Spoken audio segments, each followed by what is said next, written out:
सगळा तालुका जोपर्यंत सुखी होत नाही, माझा श्वास शेवटचा असेपर्यंत मी काम केल्याशिवाय. काल दवाखान्यात असताना सुद्धा मी मृत्यूच्या दाढेत असताना सुद्धा शिंदे साहेबांना हात जोडून बोला येतो तरी एक शब्द असा छाताडात श्वास आणून टाकून सांगतो, साहेब उजवीची माझी एक फाईल तेवढी कमी अब्दुल साहेब. मला माहित होते एकदा निवडणूक लागल्यावर पुन्हा लागणार. मी फाईलवर सही साहेबांकडून साहेबांनी केली.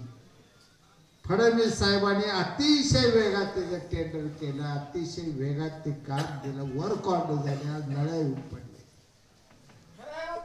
जर मी माझ्या मृत्यूचा आणि माझ्या जिवंत राहण्याचा विचार करत बसलो असतो, 14 गावचा आज वनवास संपणार आहे. त्या 6 महिन्यात तुमच्या रानात नाही पाणी आणलं तर मला राजकारण निवृत्त घ्यायचं.